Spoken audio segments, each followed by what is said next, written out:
Good day guys, nice to have you here. Today we'll talk about some of the best picks for the month of June 2022. These heroes were based on official data from the developers, original server and advanced server updates, and also feedback from former and current Mythical Glory players. Also, these heroes are grouped according to their primary roles officially listed on the game, not the lanes or areas they are ideally played in. And finally, we'll also share some recommendations for each hero that will certainly help you gain more wins.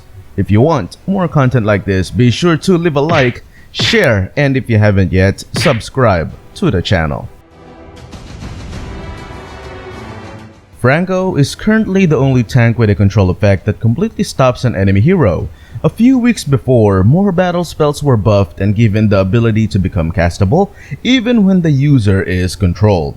This made the other control type heroes less useful. Suppression, however, is an exception. Franco's ultimate can disable everything and even prevents cleansing abilities from dispelling its effect.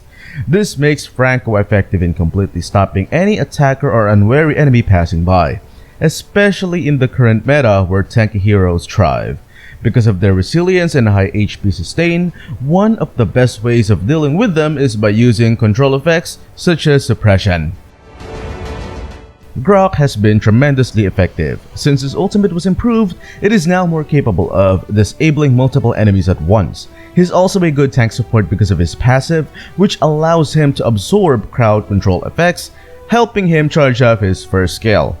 Because of his skill set, I strongly recommend playing him as a roaming support. Playing him as an XP laner or jungler is totally up to you. Either way, he will be very effective.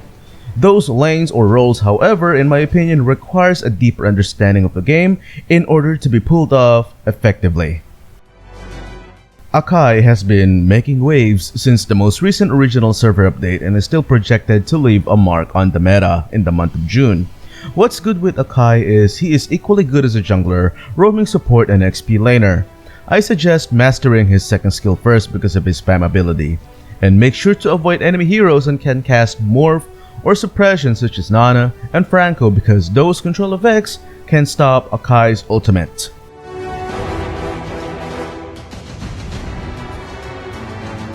Clint has a good combination of mobility, control skills, and burst damage. And let's not forget the fact that Clint is extremely effective as a Reaper even when built with only 2 to 3 damage items. This makes Clint exceptional as a marksman with good survivability.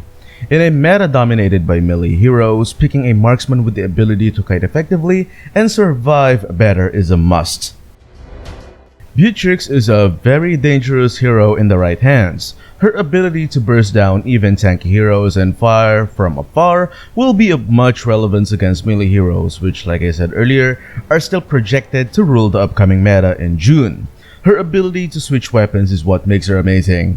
Renner and Wesker are the two best weapons against the meta melee heroes, so I highly suggest practicing both.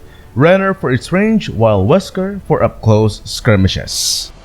1-1 is still one of the best marksmen for the month of June. Ever since her ultimate got reworked and became easier to handle, she has been a monster to deal with even after getting nerfed.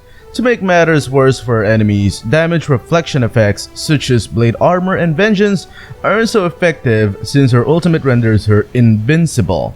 The only issue with her is her weakness on the early game. Just play carefully and freeze the lanes when necessary and you should be in good shape.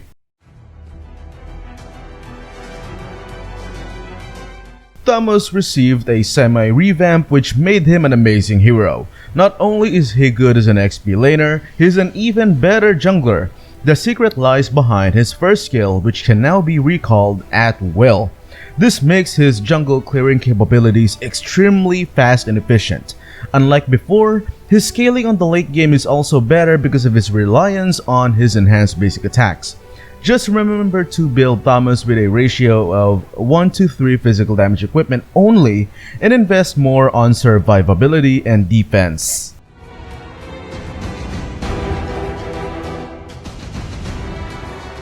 Masha will still rock the month of June because of her amazing skill set. Just make sure to build according to the situation and the enemy team's lineup. Either you get her nothing but defensive items or a mix of damage items is up to you.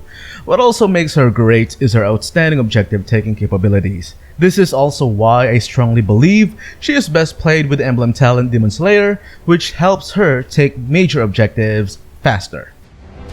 Hilda has been performing tremendously well after the adjustments she received.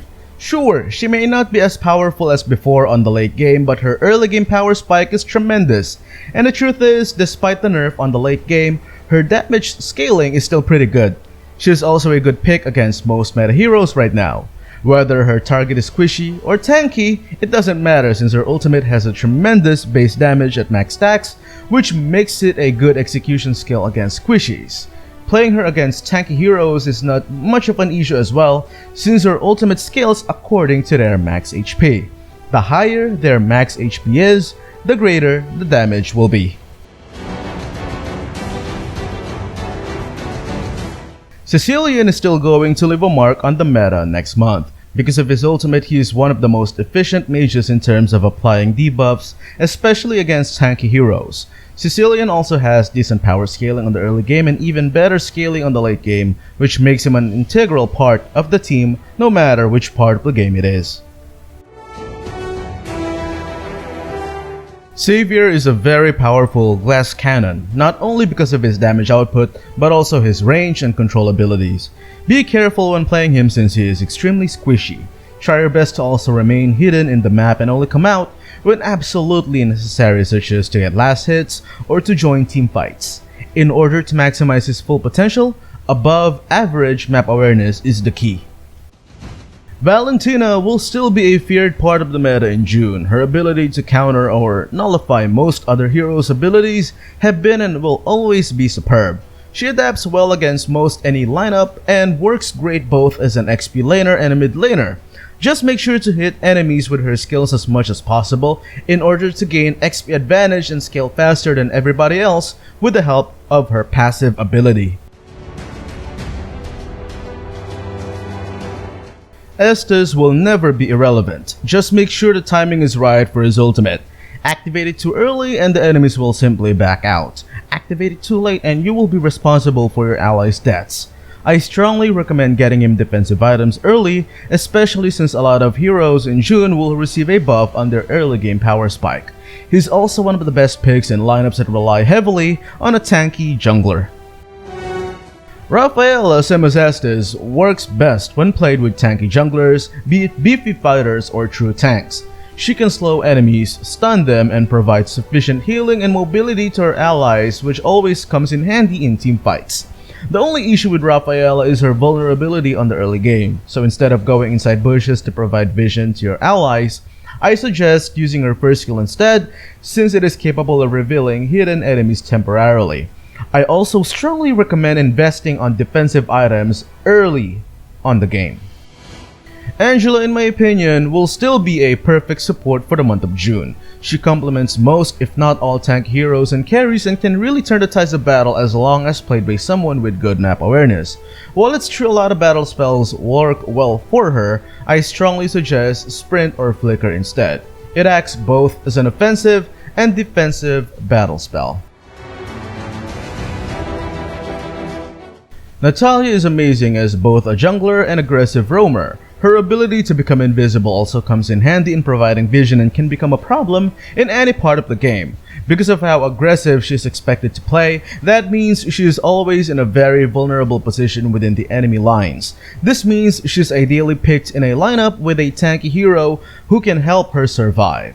If she's played as a roamer, she should be invading together with a tanky jungler. Otherwise, if she's played as a jungler, then she should be accompanied by a tanky roamer.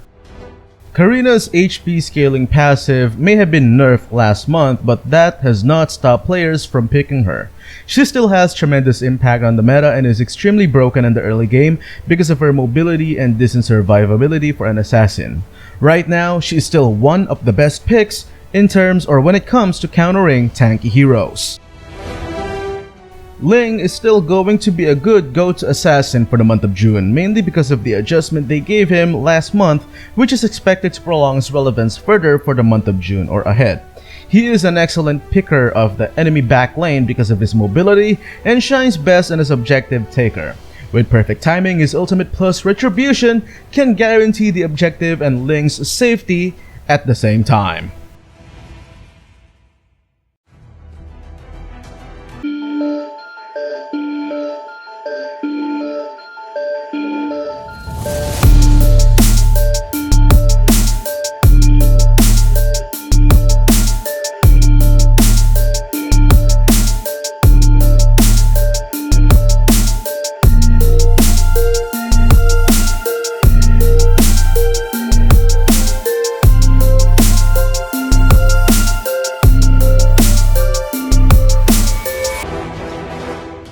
There you go, those are the heroes that I think will leave a mark next month. What do you think? If you were to replace some of the heroes here, who would it be and who will you replace it with? Leave your thoughts in the comment section below, and if you haven't yet, don't forget to hit like, share, and subscribe to the channel. Stay safe everyone. Peace.